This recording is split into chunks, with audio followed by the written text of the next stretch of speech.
ಎಲ್ಲರಿಗೂ ನಮಸ್ಕಾರ. MND ಲಾ ಚಾನಲ್ಗೆ ಸ್ವಾಗತ. ನಾನು ನಿಮ್ಮ ಅಡ್ವೊಕೇಟ್ MND. ಸ್ನೇಹಿತರೆ, ಇವತ್ತಿನ ಕಾನೂನಿನ ವಿಚಾರ PTCL ಕಾಯ್ದೆಗೆ ಸಂಬಂಧಪಟ್ಟಂತೆ ಇತರ ಮುಖ್ಯವಾಗಿರ್ತಕ್ಕಂಥ ಅಂಶಗಳು.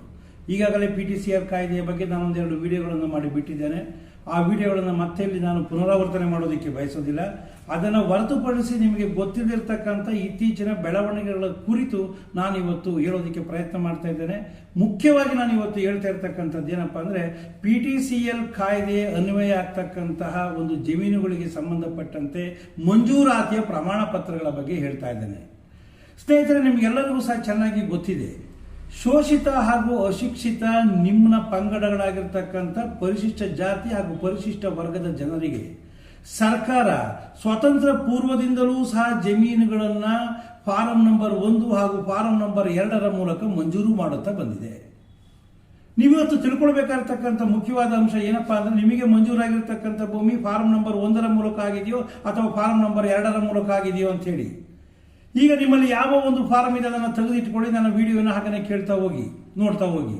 ಈಗ ನೋಡಿ, ಫಾರಂ ನಂಬರ್ 1 ಬಗ್ಗೆ ನಾನು ಹೇಳ್ತೇನೆ. ಇದನ್ನ ಕನ್ನಡದಲ್ಲಿ ಪರಿಶಿಷ್ಟ 1 ಎಂಬುದಾಗಿ ಕರೀತಾರೆ. ಫಾರಂ ನಂಬರ್ 1 ಅಥವಾ ಪರಿಶಿಷ್ಟ 1 ಅಂತೇಳಿ ಇದೊಂದು ಗ್ರ್ಯಾಂಡ್ ಸರ್ಟಿಫಿಕೇಟ್ ಆಗಿರ್ತಕ್ಕಂಥದ್ದು. ಈ ಒಂದು ಗ್ರ್ಯಾಂಡ್ ಸರ್ಟಿಫಿಕೇಟ್ ಅನ್ನ ಕೇವಲ SC/ST ವರ್ಗದವರಿಗೆ ಮಾತ್ರ ಅಲ್ಲ, ಇತರ ವರ್ಗದವರಿಗೂ ಸಹ ಈ ಒಂದು ಗ್ರ್ಯಾಂಡ್ ಸರ್ಟಿಫಿಕೇಟ್ಗಳ ಮೂಲಕವಾಗಿ ಭೂಮಿಯನ್ನು ಮಂಜೂರು ಮಾಡುತ್ತಾ ಬರಲಾಗಿದೆ. ಈ ಒಂದು ಫಾರಂ ನಂಬರ್ 1 ಏನಿದೆ, ಇದು 2 ರೀತಿಯಾಗಿರ್ತಕ್ಕಂತಹ ಒಂದು ಈ ದಾರಿಗಳ ಮೂಲಕವಾಗಿ ಭೂಮಿಯನ್ನ ಜನರಿಗೆ ಮಂಜೂರು ಮಾಡ್ತಾ ಬಂದಿರತಕ್ಕಂಥದ್ದು. ಒಂದನೇದು ಏನಪ್ಪಾ ಅಂತಂದ್ರೆ, ಹರಾಜಿನ ಮೂಲಕವಾಗಿ ಸರ್ಕಾರ ಹರಾಜಿನ ಮೂಲಕವಾಗಿ ಭೂಮಿಯನ್ನ ಮಂಜೂರು ಮಾಡಿ ಆ ಒಂದು ಹರಾಜಿನ ಮೂಲಕ ಖರೀದಿ ಮಾಡಿರ್ತಕ್ಕಂಥ ವ್ಯಕ್ತಿಗಳಿಗೆ ಫಾರಂ ನಂಬರ್ 1 ಕೊಡಲಾಗುತ್ತೆ. ಇನ್ನೊಂದು ದಾರಿ ಯಾವುದಪ್ಪ ಅಂತಂದ್ರೆ, ನಿಯಮಿತವಾದ ಸರ್ಕಾರಿ ಕಿಮ್ಮತ್ತನ್ನ ಅಥವಾ ಕನಿಷ್ಠ ನಿಗದಿತ ಬೆಲೆಯನ್ನ ಅಥವಾ ಇಂಗ್ಲಿಷ್ ನಲ್ಲಿ ಏನಂತ ಕರೀತಾರೆ ಅಪ್ಸೆಟ್ ಪ್ರೈಸ್ಗೆ ಜನರಿಗೆ ಸರ್ಕಾರ ತನ್ನ ಭೂಮಿಯನ್ನ ಮಂಜೂರು ಮಾಡುತ್ತಾ ಬಂದಿರತಕ್ಕಂಥದ್ದು. ಈ ರೀತಿಯಾಗಿ ನಿಗದಿತವಾಗಿರ್ತಕ್ಕಂಥ ಒಂದು ಸರ್ಕಾರಿ ಕಿಮ್ಮತ್ತನ್ನ ಸರ್ಕಾರಕ್ಕೆ ಪಾವತಿ ಮಾಡಿ ಪಡೆದಂತಹ ಸಂದರ್ಭದಲ್ಲಿ ಅವರಿಗೂ ಸಹ ಫಾರಂ ನಂಬರ್ 1 ಮೂಲಕವಾಗಿ ಗ್ರ್ಯಾಂಡ್ ಸರ್ಟಿಫಿಕೇಟ್ ಅನ್ನ ಕೊಡಲಾಗುತ್ತೆ. 2 ರೀತಿಯಾಗಿರ್ತಕ್ಕಂಥ ಒಂದು ಇದರ ಮೂಲಕವಾಗಿ ನಾನು ಈಗ ಹೇಳಿದ್ದೇನೆ. ಒಂದು ಬಹಿರಂಗ ಹರಾಜಿನ ಮೂಲಕವಾಗಿ, ಇನ್ನೊಂದು ಯಾವುದಪ್ಪ ಅಂದ್ರೆ ನಿಯಮಿತವಾದ ಸರ್ಕಾರಿ ಕಿಮ್ಮತ್ತು ಅಥವಾ ಅಪ್ಸೆಟ್ ಪ್ರೈಸಿನ ಮೂಲಕವಾಗಿ. ಸ್ನೇಹಿತರಲ್ಲಿ, ಮುಖ್ಯವಾಗಿ ನೀವು ತಿಳ್ಕೊಳ್ಬೇಕಾಗಿರ್ತಕ್ಕಂಥ ಅಂಶಕ್ಕೆ ನಾನು ಬರ್ತಾ ಇದ್ದೇನೆ. ಫಾರಂ ನಂಬರ್ 1 ಮೂಲಕವಾಗಿ ಬಹಿರಂಗ ಹರಾಜಿನಲ್ಲಿ ನೀವು ಯಾವುದಾದ್ರೂ ಜಮೀನನ್ನ ಖರೀದಿ ಮಾಡಿ ಆ ಜಮೀನು ನಿಮಗೆ ಮಂಜೂರಾಗಿದ್ದಂತ ಒಂದು ಸಂದರ್ಭದಲ್ಲಿ ಅದು PTCL ಕಾಯ್ದೆಯ ವ್ಯಾಪ್ತಿಗೆ ಬರುವುದಿಲ್ಲ. ಅದನ್ನು ಹೇಗೆ ಗೊತ್ತಿಡಿಯೋದು ಅಂತಂದ್ರೆ, ನಿಮ್ಮ ಒಂದು ಮಂಜೂರಾತಿ ಪ್ರಮಾಣ ಪತ್ರ ಇದೆ, ಫಾರಂ ನಂಬರ್ 1 ಇದೆ, ಅದರಲ್ಲಿ ಬಹಿರಂಗ ಹರಾಜನ್ನು ಅಂಡರ್ಲೈನ್ ಮಾಡಲಾಗಿರುತ್ತೆ ಅಥವಾ ಇತರೆ ಭಾಗವನ್ನು ಒಡೆದು ಹಾಕಿ ಬಹಿರಂಗ ಹರಾಜನ್ನು ಹಾಗೆ ಬಿಡಲಾಗಿರುತ್ತೆ. ಅದನ್ನು ನೋಡಿ ನೀವು ನಿರ್ಧಾರ ಮಾಡ್ಕೊಳ್ಬಹುದು. ಒಂದು ಪಕ್ಷ ಬಹಿರಂಗ ಹರಾಜಿನ ಮೂಲಕವಾಗಿ ನೀವು ಆ ಭೂಮಿಯನ್ನ ಖರೀದಿ ಮಾಡಿದ್ರೆ ಅದು ಮಂಜೂರಾದ ಭೂಮಿಯಲ್ಲ, ಅದು PTCL ಕಾಯ್ದೆಯ ವ್ಯಾಪ್ತಿಗೆ ಬರೋದಿಲ್ಲ. ಒಂದು ಅಂಶವನ್ನು ತಿಳ್ಕೊಳ್ಳಿ ಚೆನ್ನಾಗಿ. ಅದೇ ರೀತಿ 2ನೇ ಒಂದು ಅಂಶಕ್ಕೆ ಬರ್ತೇನೆ, ನಿಯಮಿತವಾಗಿರ್ತಕ್ಕಂಥ ಸರ್ಕಾರಿ ಕಿಮ್ಮತ್ತಿಗೆ. ನಿಯಮಿತವಾದ ಸರ್ಕಾರಿ ಕಿಮ್ಮತ್ತು ಅಂದ್ರೆ ಕನಿಷ್ಠ ನಿಗದಿತ ಬೆಲೆ ಅಂದ್ರೆ ಒಂದೇ, ಅಪ್ಸೆಟ್ ಪ್ರೈಸ್ ಅಂದ್ರೆ ಒಂದೇನೆ. ಅಪ್ಸೆಟ್ ಪ್ರೈಸ್ ಅನ್ನು ಸರ್ಕಾರಕ್ಕೆ ಪಾವತಿ ಮಾಡಿ ನೀವು ಒಂದು ಜಮೀನನ್ನ ಏನಾದರೂ ಸಹ ಸರ್ಕಾರದಿಂದ ಪಡ್ಕೊಂಡಿದ್ರೆ ಅದು ಸಹ PTCL ಕಾಯ್ದೆಯ ವ್ಯಾಪ್ತಿಗೆ ಬರೋದಿಲ್ಲ. ಅದು ಬರಬೇಕು ಅಂತಂದ್ರೆ ಏನಾಗಿರ್ಬೇಕು ಅಂತ ಮುಂದೆ ಹೇಳ್ತೇನೆ, ಚೆನ್ನಾಗಿ ತಿಳ್ಕೊಳ್ಳಿ. ಫಾರಂ ನಂಬರ್ 1 ಯಾರು ಪಡೆದಿದ್ದರೋ ಮಂಜೂರಾತಿ ಮೂಲಕವಾಗಿ ಅವರು ಮಾತ್ರ ಈ ಅಂಶಗಳನ್ನ ಚೆನ್ನಾಗಿ ಗಮನ ಇಟ್ಟು ತಿಳ್ಕೊಳ್ಳಿ. ನೋಡಿ, ನಿಯಮಿತವಾದ ಸರ್ಕಾರಿ ಕಿಮ್ಮತ್ತು ಅಂದಿನ ಮಾರುಕಟ್ಟೆಯ ಬೆಲೆಗೆ ಸಮನಾಗಿದ್ದಂತಹ ಒಂದು ಸಂದರ್ಭದಲ್ಲಿ PTCL ಕಾಯ್ದೆಯ ವ್ಯಾಪ್ತಿಗೆ ಬರೋದಿಲ್ಲ. ಒಂದು ಪಕ್ಷ ನಿಯಮಿತವಾದ ಸರ್ಕಾರಿ ಕಿಮ್ಮತ್ತು ಏನಿತ್ತು ಅದು ಅಂದಿನ ಮಾರುಕಟ್ಟೆಯ ಬೆಲೆಗಿಂತ ಕಡಿಮೆ ಇದ್ದಂತಹ ಸಂದರ್ಭದಲ್ಲಿ ಈ ಒಂದು PTCL ಕಾಯ್ದೆ ವ್ಯಾಪ್ತಿಗೆ ಅಂತಹ ಜಮೀನುಗಳು, ಮಂಜೂರಾದ ಜಮೀನುಗಳು ಬರ್ತವೆ. ನಿಯಮಿತವಾದ ಸರ್ಕಾರಿ ಕಿಮ್ಮತ್ತನ್ನು ಕಟ್ಟಿ ನಾವು ಪಡ್ಕೊಂಡಿದ್ದೀವಿ ಅಂತಷ್ಟೇ PTCL ಕಾಯ್ದೆ ವ್ಯಾಪ್ತಿ ಬರೋದಿಲ್ಲ ಅಂತ ಚಿಂತೆ ಮಾಡಬೇಡಿ. ನೀವು ಕಟ್ಟಿ ಪಡೆದುಕೊಂಡಿರ್ತಕ್ಕಂಥ ಕಿಮ್ಮತ್ತು ಏನು ಕಟ್ಟಿ ಪಡ್ಕೊಂಡಿದ್ದೀರಾ ಅದು ಮಾರುಕಟ್ಟೆಯ ಬೆಲೆಗಿಂತ ಕಡಿಮೆ ಇರಬೇಕು. ಅಥವಾ ಇನ್ನೊಂದು ರೀತಿಯಲ್ಲಿ ಹೇಳಬೇಕು ಅಂತಂದ್ರೆ, ಅಥವಾ ಇನ್ನೊಂದು ರೀತಿಯಲ್ಲಿ ಇದನ್ನು ನಾವು PTCL ಕಾಯ್ದೆ ವ್ಯಾಪ್ತಿ ಯಾವಾಗ ಒಳಪಡುತ್ತೆ ಅಂತಂದ್ರೆ, ಇನ್ನೊಂದು ಅಂಶವನ್ನು ಗಮನಿಸಿ. ಒಂದು ಪಕ್ಷ ಈ ನಿಯಮಿತವಾದ ಸರ್ಕಾರಿ ಕಿಮ್ಮತ್ತನ್ನ ಪರಿಶಿಷ್ಟ ಜಾತಿ ಮತ್ತು ಪರಿಶಿಷ್ಟ ವರ್ಗದ ಜನರಿಗೆ ಸರ್ಕಾರ ಮನ್ನಾ ಮಾಡಿದ್ದಂತ ಸಂದರ್ಭದಲ್ಲಿ, ಮನ್ನಾ ಮಾಡಿಯೂ ಸಹ ಒಂದು ಫಾರಂ ನಂಬರ್ 1 ಮೂಲಕವಾಗಿ ಮಂಜೂರು ಮಾಡಲಾಗಿರುತ್ತೆ. ಅಂತಹ ಸಂದರ್ಭದಲ್ಲೂ ಸಹ ಈ ಒಂದು PTCL ಕಾಯ್ದೆಯ ವ್ಯಾಪ್ತಿಗೆ ಅದು ಒಳಪಡುತ್ತೆ. ಮುಖ್ಯವಾಗಿ ಈಗ ನಾನು ಹೇಳಿರ್ತಕ್ಕಂಥದ್ದು ತಿಳ್ಕೊಳ್ಳಿ, ಫಾರಂ ನಂಬರ್ 1 ಹೊಂದಿರತಕ್ಕಂಥ ವ್ಯಕ್ತಿಗಳು ಏನಿದ್ದೀರಾ ನೀವು ಬಹಿರಂಗ ಹರಾಜಿನಲ್ಲಿ ಆ ಒಂದು ಜಮೀನನ್ನು ನೀವು SC/ST ವರ್ಗದವರಾಗಿದ್ರು, ನೀವು SC/ST ವರ್ಗದವರಾಗಿದ್ದು ಬಹಿರಂಗ ಹರಾಜಿನ ಮೂಲಕವಾಗಿ ಆ ಜಮೀನನ್ನು ಸರ್ಕಾರದಿಂದ ಖರೀದಿ ಮಾಡಿದ್ರೆ ಈ ಒಂದು PTCL ಕಾಯ್ದೆ ವ್ಯಾಪ್ತಿಗೆ ಬರೋದಿಲ್ಲ. ಅದೇ ರೀತಿಯಲ್ಲಿ ಎರಡನೆಯ ಒಂದು ಅಂಶ ಏನಪ್ಪಾ ಅಂದ್ರೆ, ನಿಗದಿತ ಸರ್ಕಾರಿ ಕಿಮ್ಮತ್ತನ್ನು ಸರ್ಕಾರಕ್ಕೆ ಪಾವತಿ ಮಾಡಿ ಆ ಜಮೀನಿನ ನೀವು ಗ್ರ್ಯಾಂಡ್ ಸರ್ಟಿಫಿಕೇಟ್ ಅನ್ನು ಪಡೆದಿದ್ರು ಸಹ ಒಳಗಾಗೋದಿಲ್ಲ. ನೀವು ನಿಗದಿತವಾದ ಕಿಮ್ಮತ್ತನ್ನು ಕಟ್ಟಿರ್ತಕ್ಕಂಥ ಕಿಮ್ಮತ್ ಏನಾಗಿರಬೇಕು, ಮಾರುಕಟ್ಟೆಯ ಬೆಲೆಗಿಂತ ಕಡಿಮೆ ಇರಬೇಕು, ಇಲ್ಲ ಆ ಒಂದು ಕಿಮ್ಮತ್ತನ್ನು ಸರ್ಕಾರ ಮನ್ನಾ ಮಾಡಿರಬೇಕು. ಆಗ ಮಾತ್ರ ನೀವು PTCL ಕಾಯ್ದೆ ವ್ಯಾಪ್ತಿಗೆ ಬರ್ತೀರಾ. ಇದು ಫಾರಂ ನಂಬರ್ 1 ಬಗ್ಗೆ ನಾನು ನಿಮಗೆ ತಿಳಿಸೋದಕ್ಕೆ ಇಚ್ಛೆ ಪಟ್ಟಿರ್ತಕ್ಕಂಥ ಅಂಶಗಳು. ಅದೇ ರೀತಿಯಲ್ಲಿ ಈಗ ಫಾರಂ ನಂಬರ್ 2 ಬಗ್ಗೆ ಬರ್ತೇನೆ. ಅದನ್ನು ನಾವು ಪರಿಶಿಷ್ಟ 2 ಎಂಬುದಾಗಿ ನಾವು ಕರಿತೇವೆ. ಫಾರಂ ನಂಬರ್ 2 ಇದು ಗ್ರ್ಯಾಂಡ್ ಸರ್ಟಿಫಿಕೇಟ್ ಅಲ್ಲ, ಇದು ಟೈಟಲ್ ಡೀಡ್. ಟೈಟಲ್ ಡೀಡ್ ಅಂದ್ರೆ ನಿಮಗೆ ಗೊತ್ತು, ಮಾಲೀಕತ್ವದ ಒಂದು ದಾಸ್ತವೇಜು.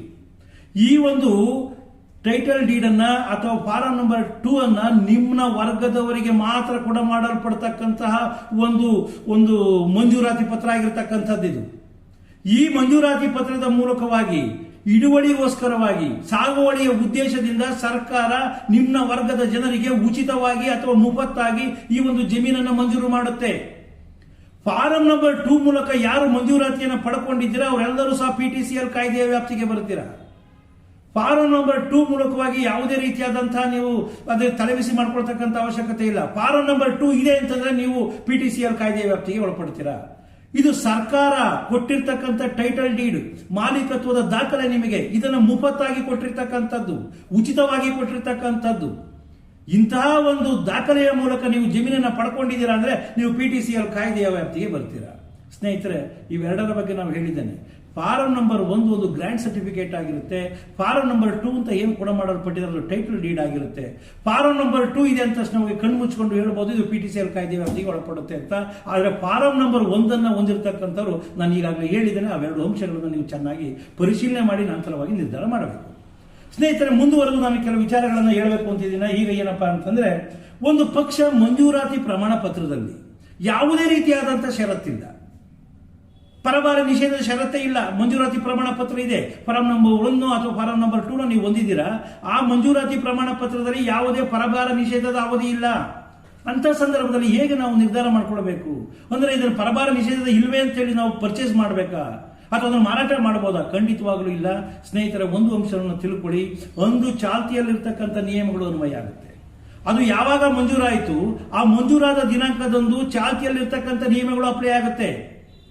ಫಾರ್ ಎಕ್ಸಾಂಪಲ್, ಯಾವುದೋ ಒಂದು ಭೂಮಿ 80-82ರಲ್ಲಿ ಮಂಜೂರಾಗಿದೆ, 15 ವರ್ಷಗಳ ಪರಭಾರ ನಿಷೇಧದ ಅವಧಿ ಅವತ್ತು ಚಾಲ್ತಿಯಲ್ಲಿತ್ತು ಅಂದ್ರೆ 15 ವರ್ಷ ಚಾಲ್ತಿಯಲ್ಲಿರ್ತಕ್ಕಂಥ ಅವಧಿ ಅದಕ್ಕೆ ಅನ್ವಯ ಆಗುತ್ತೆ.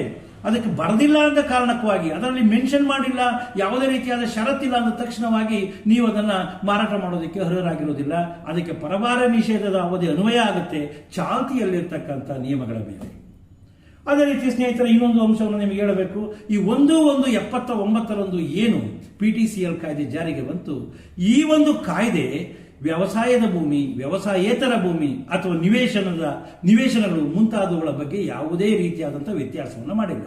ಅಂದಮೇಲೆ PTCL ಕಾಯ್ದೆ ಏನಿದೆ ಅದು ಎಲ್ಲದಕ್ಕೂ ಅನ್ವಯಿಸುತ್ತೆ. ವ್ಯವಸಾಯದ ಭೂಮಿಗೂ ಅನ್ವಯಿಸುತ್ತೆ, ವ್ಯವಸಾಯೇತರ ಭೂಮಿಗೂ ಅನ್ವಯಿಸುತ್ತೆ. ಅದೇ ರೀತಿಯಲ್ಲಿ ನಿವೇಶನಗಳಿಗೂ ಸಹ ಇದು ಅನ್ವಯ ಆಗ್ತಕ್ಕಂಥದ್ದು. ಅದೇ ರೀತಿಯಲ್ಲಿ ಇನ್ನೊಂದು ಮುಖ್ಯವಾಗಿರತಕ್ಕಂಥ ಅಂಶವನ್ನು ತಿಳ್ಕೊಳ್ಬೇಕು. ಏನಪ್ಪಾ ಅಂದ್ರೆ, ತಾಲೂಕು ಕಚೇರಿನಲ್ಲಿ ಅಸಮರ್ಪಕ ಕಾರಣಗಳನ್ನು ಮುಂದೊಡ್ಡಿ ಮಂಜೂರಾತಿಗೆ ಸಂಬಂಧಿಸಿದ ಪೂರಕ ದಾಖಲೆಗಳನ್ನು ಕೊಡೋದಿಕ್ಕೆ ಅವರು ವಿಫಲರಾದಿರ್ತಕ್ಕಂಥ ಒಂದು ಸಂದರ್ಭದಲ್ಲಿ ಆ ದಾಖಲೆಗಳನ್ನು ಮರು ಸೃಷ್ಟಿ ಮಾಡಬೇಕಾಗಿರ್ತಕ್ಕಂಥ ಆ ಒಂದು ತಾಲೂಕು ಕಚೇರಿಯ ಕರ್ತವ್ಯ ಆಗಿರ್ತಕ್ಕಂಥದ್ದು. ನೀವು ಹೋಗಿ ದಾಖಲೆಗಳಿಗೆ ನೀವು ಅಪ್ಲಿಕೇಶನ್ ಹಾಕ್ತೀರಾ, ಕಾಪಿ ಅಪ್ಲಿಕೇಶನ್ ಹಾಕ್ತೀರಾ ಅಥವಾ ಕಾಪಿ ಅಪ್ಲಿಕೇಶನ್ಗೆ ಡಿಮಾಂಡ್ ಇಡ್ತೀರಾ. ಅಸಮರ್ಪಕ ಕಾರಣವನ್ನು ಕೊಟ್ಟು ನಮ್ಮಲ್ಲಿ ಇಲ್ಲ, ಅದು ನಮ್ಮಲ್ಲಿ ಅದು ಯಾವ್ದು ನಶಿಸಿ ಹೋಗಿದೆ ಅಥವಾ ನಮ್ಮಲ್ಲಿ ಲಭ್ಯವಿಲ್ಲ ಅಂತ ಹೇಳಿ ಅವರು ಕೊಡೋದಿಕ್ಕಾಗಲ್ಲ. ಅವರ ಕೆಲಸ ಏನಪ್ಪಾ ಅಂತಂದ್ರೆ, ಮಂಜೂರಾತಿಯ ಪ್ರಮಾಣ ಪತ್ರವನ್ನು ಮರು ಸೃಷ್ಟಿಯನ್ನ ಮಾಡಬೇಕು. ಮಂಜೂರಾತಿ ಯಾವಾಗ ಆಗಿತ್ತು, ಯಾರಿಗಾಗಿತ್ತು, ಎಷ್ಟು ವರ್ಷಗಳ ಪರಭಾರ ನಿಷೇಧ ಇತ್ತು, ಇತರ ಷರತ್ತುಗಳು ಏನು ಎಂಬತಕ್ಕಂಥದ್ದನ್ನ ಅವರು ಪತ್ತೆ ಮಾಡಬೇಕು. ಅದು ಅವರ ಕೆಲಸವಾಗಿರ್ತಕ್ಕಂಥದ್ದು. ಇದು ಸಹ ಒಂದು ಅಂಶವನ್ನು ಚೆನ್ನಾಗಿ ತಿಳ್ಕೊಳ್ಬೇಕು. ಅದೇ ರೀತಿಯಲ್ಲಿ ನಾನು ಹೇಳ್ತೇನೆ, ಇನ್ನೊಂದು ಮುಖ್ಯವಾಗಿರ್ತಕ್ಕಂಥ ಅಂಶ ಇದನ್ನು ಸಹ ಮುಖ್ಯವಾಗಿರೋದೆ. ಭೂ ಪರಿವರ್ತನೆಗೆ ಜಿಲ್ಲಾಧಿಕಾರಿಗಳಿಂದ ಅನುಮತಿಯನ್ನು ಪಡೆದಾಕ್ಷಣ ಅದು ಮಾರಾಟವನ್ನ ಮಾಡೋದಿಕ್ಕೆ ಪಡೆದಿರ್ತಕ್ಕಂಥ ಪೂರ್ವಾನುಮತಿ ಎಂಬತಕ್ಕಂಥದ್ದಾಗಿ ತಿಳ್ಕೊಳ್ಬಾರ್ದು. ಒಂದು ಅಂಶ ತಿಳ್ಕೊಳ್ಳಿ, ಯಾವುದೋ ಒಬ್ಬ SC/ST ವ್ಯಕ್ತಿಗೆ ಒಂದು ಜಮೀನು ಮಂಜೂರಾಗಿದೆ. ಆ ವ್ಯಕ್ತಿ ಅದನ್ನ ಭೂ ಪರಿವರ್ತನೆಯನ್ನ ಮಾಡಿಸ್ಕೊಳ್ಳೋದಕ್ಕೆ ಅಪ್ಲಿಕೇಶನ್ ಹಾಕಿ ಭೂ ಪರಿವರ್ತನೆಯನ್ನ ಮಾಡಿಸ್ಕೊಂಡಿದ್ದಾನೆ. ಅಂದ್ರೆ ಭೂ ಪರಿವರ್ತನೆ ನಿಮಗೆ ಚೆನ್ನಾಗಿ ಗೊತ್ತಿದೆ. ಕೃಷಿ ಭೂಮಿಯನ್ನ ವಸತಿ ಉದ್ದೇಶಕ್ಕೋಸ್ಕರವಾಗಿ ಕನ್ವರ್ಷನ್ ಮಾಡ್ಕೊಂಡಿರ್ಬೋದು. ಗ್ರೀನ್ ಬೆಲ್ಟ್ ಅಲ್ಲಿ ಇರೋದನ್ನ ಯೆಲ್ಲೋ ಬೆಲ್ಟ್ಗೆ ಕನ್ವರ್ಷನ್ ಮಾಡಿರ್ತಕ್ಕಂಥದ್ದು. ಈ ಕನ್ವರ್ಷನ್ ಅನ್ನ ಮಾಡಿಕೊಂಡ ಅಥವಾ ಭೂ ಪರಿವರ್ತನೆಯನ್ನ ಮಾಡಿಕೊಂಡ ಅಂದ ತಕ್ಷಣ ಅವನು ಆ ಒಂದು ಜಮೀನನ್ನ ಮಾರಾಟ ಮಾಡಲು ಪೂರ್ವಾನುಮತಿಯನ್ನು ಸರ್ಕಾರದಿಂದ ಪಡೆದಿದ್ದಾನೆ ಅಂತ ತಿಳ್ಕೊಳ್ಳಾಗಿಲ್ಲ. ಮಾರಾಟ ಮಾಡಲು ಸರ್ಕಾರದಿಂದ ಪೂರ್ವಾನುಮತಿಯನ್ನು ಕೊಡಬೇಕಾಗಿರ್ತಕ್ಕಂಥದ್ದು ಸರ್ಕಾರವೇ ಹೊರತು ಜಿಲ್ಲಾಧಿಕಾರಿ ಅಲ್ಲ. ಅದೊಂದು ಅಂಶವನ್ನು ಚೆನ್ನಾಗಿ ತಿಳ್ಕೊಂಡಿರ್ಬೇಕು ನೀವು ಸ್ನೇಹಿತರೆ. ಮತ್ತೆ ನಾನು ಮುಂದೆ ಹೇಳ್ತಕ್ಕಂಥದ್ದು ಏನಪ್ಪಾ ಅಂತಂದ್ರೆ, ಈಗ ಏನಾಗುತ್ತೆ ಅಂತಂದ್ರೆ, ಯಾವುದಾದ್ರೂ ಒಬ್ಬ ವ್ಯಕ್ತಿ ಮಂಜೂರಾತಿಯನ್ನು ಉಲ್ಲಂಘಿಸಿ, ಮಂಜೂರಾತಿಯ ಷರತ್ತುಗಳನ್ನು ಉಲ್ಲಂಘಿಸಿ, ಅಂದ್ರೆ ಷರತ್ತುಗಳನ್ನು ಉಲ್ಲಂಘಿಸೋದು, ಮಂಜೂರಾತಿ ಒಂದು ಷರತ್ತಿದೆ, 15 ವರ್ಷಗಳು ಪರಭಾರೆ ಮಾಡಬಾರದು ಅಂತ ಗೊತ್ತಿದೆ ಅವನಿಗೆ. ಆದ್ರೂ ಅಂತ ವ್ಯಕ್ತಿ ಯಾರಿಗೆ ಮೂಲ ಮಂಜೂರಿದಾರನ ಜಮೀನನ್ನು ಖರೀದಿ ಮಾಡಿಕೊಡ್ತಾನೆ, ಹಣವನ್ನು ಕೊಟ್ಟು ಆ ಜಮೀನನ್ನು ಖರೀದಿ ಮಾಡ್ತಾನೆ. ಅಂತಹ ಒಂದು ಸಂದರ್ಭದಲ್ಲಿ ಆ ಜಮೀನನ್ನ ಮೂಲ ಮಂಜೂರಿದಾರ 1179 PTCL ಕಾಯ್ದೆಗಳ ಅನ್ವಯವಾಗಿ ಪುನರ್ವಶಕ್ಕಾಗಿ ಅರ್ಜಿಯನ್ನು ಹಾಕೊಂಡು ಪುನರ್ವಶ ಮಾಡಿಕೊಂಡಂತ ಸಂದರ್ಭದಲ್ಲಿ ಆ ಒಬ್ಬ ಖರೀದಿದಾರ ಏನು ಹಣವನ್ನು ಕೊಟ್ಟಿದ್ದ ಖರೀದಿಗೋಸ್ಕರವಾಗಿ ಆ ಹಣವನ್ನು ವಾಪಸ್ ಮಾಡತಕ್ಕಂತ ಒಂದು ಅವಶ್ಯಕತೆ ಇಲ್ಲ. ಕಾರಣ ಏನಪ್ಪಾ ಅಂದ್ರೆ, ಅದರ ಬಗ್ಗೆ ಯಾವುದೇ ಉಪಬಂಧಗಳು ಈ PTCL ಕಾಯ್ದೆನಲ್ಲಿ ಇಲ್ವಾ. PTCL ಕಾಯ್ದೆನಲ್ಲಿ ಇಲ್ಲ ಅಂತಂದ್ರೆ ಹಣವನ್ನು ವಾಪಸ್ ಪಡೆಯೋದಕ್ಕೆ ಅವಕಾಶ ಇಲ್ಲ ಎಂಬುದಾಗಿ ಅರ್ಥವಾಗುತ್ತೆ. ಸ್ನೇಹಿತರೆ, ಈ ಒಂದು ಅಂಶವನ್ನು ಸಹ ಖರೀದಿದಾರರು ಚೆನ್ನಾಗಿ ತಿಳ್ಕೊಂಡಿರ್ಬೋದು. ಖರೀದಿಗಾಗಿ ಕೊಟ್ಟ ಹಣವನ್ನು ವಾಪಸ್ ಪಡೆಯೋದಕ್ಕೆ ಸಾಧ್ಯ ಇಲ್ಲ. ಅದೇ ರೀತಿಯಲ್ಲಿ ಇನ್ನೊಂದು ಅಂಶವನ್ನು ಸಹ ತಿಳ್ಕೊಳ್ಬೇಕು.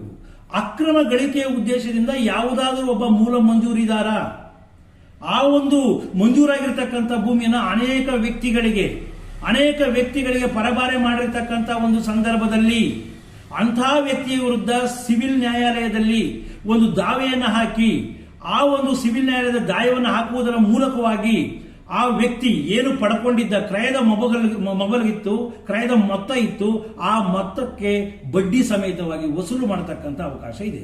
ಅಂದ್ರೆ ನೀವು ಪ್ರೂವ್ ಮಾಡಬೇಕಾಗಿರಬೇಕಾಗಿರ್ತಕ್ಕಂಥದ್ದು ಈ ಮಂಜೂರಿದಾರನ ಒಂದು ಕೆಲಸ ಏನಪ್ಪಾ ಅಂದ್ರೆ, ಅಕ್ರಮ ಗಳಿಕೆಯ ಉದ್ದೇಶದಿಂದ ಅನೇಕ ವ್ಯಕ್ತಿಗಳಿಗೆ ಪದೇ ಪದೇ ಮಾರಾಟ ಮಾಡಿರಬೇಕು.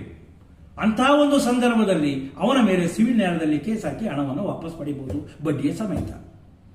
ಸ್ನೇಹಿತರೆ, ಅದೇ ರೀತಿಯಲ್ಲಿ ಇನ್ನೊಂದು ಮುಖ್ಯವಾಗಿರ್ತಕ್ಕಂಥ ಅಂಶ, ಈಗಾಗಲೇ ಸಹ ನೀವೆಲ್ಲದನ್ನು ಇದನ್ನ ಸಾಮಾನ್ಯ ತಿಳ್ಕೊಂಡಿದ್ದೀರಾ. ಈ ಒಂದು PTCL ಕಾಯ್ದೆ ಏನಿದೆ, ಇದು ಭೂ ಸುಧಾರಣೆಗಳ ಮೂಲಕ ಮಂಜೂರಾದ ಜಮೀನುಗಳಿಗೆ ಅನ್ವಯ ಆಗುವುದಿಲ್ಲ. ಅದೇ ರೀತಿ ಇನಾಮ್ ನಿಷೇಧ ಕಾನೂನು ಏನಿತ್ತು, ಇನಾಮ್ ಅಬಾಲಿಷನ್ ಆಕ್ಟ್ ಏನಿದೆ, ಅದರ ಮೂಲಕ ಮಂಜೂರಾಗಿರ್ತಕ್ಕಂಥ ಭೂಮಿಗಳಿಗೆ ಅನ್ವಯ ಆಗುವುದಿಲ್ಲ. ಕಾರಣ ಏನಪ್ಪಾ ಅಂದ್ರೆ, ಈ ಒಂದು ಭೂ ಸುಧಾರಣೆಗಳ ಮೂಲಕವಾಗಲಿ ಇನಾಮ್ ಅಬಾಲಿಷನ್ ಆಕ್ಟ್ಗಳ ಮೂಲಕವಾಗಲಿ ಮಂಜೂರಾಗಿರ್ತಕ್ಕಂಥ ಭೂಮಿಗಳು ಏನಪ್ಪಾ ಆಗಿರ್ತವೆ ಅಂತಂದ್ರೆ, ಅಲ್ಲಿ ಆಕ್ಯುಪೆನ್ಸಿ ರೈಟ್ ಅನ್ನ ಕನ್ಫರ್ಮ್ ಮಾಡಲಾಗಿದೆ. ಈ ಮೊದಲೇ ಅವರಿಗೆ ಆಕ್ಯುಪೆನ್ಸಿ ರೈಟ್ ಇತ್ತು. ಭೂ ಸುಧಾರಣೆಗಳಲ್ಲಿ ಜಮೀನ್ದಾರಗಳಿಗೆ ಅವರು ಗೇಣಿದಾರರಾಗಿದ್ರು. ಆ ಗೇಣಿದಾರರು ಒಂದು ನಿರ್ದಿಷ್ಟವಾಗಿರ್ತಕ್ಕಂಥ ಭೂಮಿಯನ್ನು ತಮ್ಮ ಹಿಡಿತದಲ್ಲಿ ಇಟ್ಕೊಂಡು ಅವರು ಗೇಣಿದಾರ ಏನ್ ಮಾಡ್ತಾ ಇದ್ರು, ಅಲ್ಲಿ ಉಳುಮೆಯನ್ನ ಮಾಡ್ತಾ ಇದ್ರು. ಮೊದಲೇ ಅವರಿಗೆ ಆಕ್ಯುಪೆನ್ಸಿ ರೈಟ್ ಇತ್ತು, ಅವರು ಪರ್ಮನೆಂಟ್ ಆಕ್ಯುಪೆನ್ಸಿ ಆಗಿದ್ರು ಅವರು. ಅದೇ ರೀತಿಯಲ್ಲಿ ಇನಾಮ್ ಭೂಮಿಗಳಿಗೂ ಅಷ್ಟೇ, ಇನಾಮ್ ಅಬಾಲಿಷನ್ ಆಕ್ಟ್ ಬರೋದಕ್ಕಿಂತ ಪೂರ್ವದಲ್ಲೇ ಅವರಿಗೆ ಆಕ್ಯುಪೆನ್ಸಿ ರೈಟ್ ಇತ್ತು ಇನಾಮ್ ಭೂಮಿಯ ಮೇಲೆ. ಅಂತಹ ರೈಟ್ಗಳನ್ನು ಸರ್ಕಾರ ಏನ್ ಮಾಡ್ತಂದ್ರೆ ಕನ್ಫರ್ಮ್ ಮಾಡಲಾಗಿದೆ. ಆದ್ರಿಂದಾಗಿ ಈ ಇನಾಮ್ ಭೂಮಿಗಳಿಗಾಗಲಿ ಭೂ ಸುಧಾರಣೆಗಳ ಮೂಲಕವಾಗಿ ಮಂಜೂರಾದ ಭೂಮಿಗಳಿಗೆ ಯಾವುದೇ ಕಾರಣಕ್ಕೂ ಸಹ PTCL ಕಾಯ್ದೆ ಅನ್ವಯಿಸೋದಿಲ್ಲ. ಸ್ನೇಹಿತರೆ, ಇದುವರೆಗೂ ಈ ಒಂದು PTCL ಕಾಯ್ದೆಯ ಮುಂದುವರೆದ ಭಾಗವಾಗಿ ಅನೇಕ ಅಂಶಗಳನ್ನು ನಿಮಗೆ ನಾನು ತಿಳಿಸ್ಕೊಟ್ಟಿದ್ದೇನೆ. ಈ ಒಂದು ನನ್ನ ವಿಡಿಯೋ ಮಾಡಿರ್ತಕ್ಕಂಥ ವಿಡಿಯೋ ತಮಗೇನಾದರೂ ಸಹ ಅನುಕೂಲವಾಗಿದೆ ಎಂದಂಥ ಸಂದರ್ಭದಲ್ಲಿ ಲೈಕ್ ಮಾಡಿ, ಅದೇ ರೀತಿಯಲ್ಲಿ ಶೇರ್ ಮಾಡಿ, ನನ್ನ ಚಾನಲ್ ಆಗಿರ್ತಕ್ಕಂಥ MND ಲಾ ಚಾನಲ್ ಅನ್ನು ಸಬ್ಸ್ಕ್ರೈಬ್ ಮಾಡಿ ಅಂತ ತಮ್ಮೆಲ್ಲರಲ್ಲೂ ಕೇಳ್ಕೊಳ್ತಾ ಈ ವಿಡಿಯೋನ ಮುಗಿಸ್ತಾ ಇದ್ದೇನೆ. ಜೈ ಹಿಂದ್, ಜೈ ಕರ್ನಾಟಕ.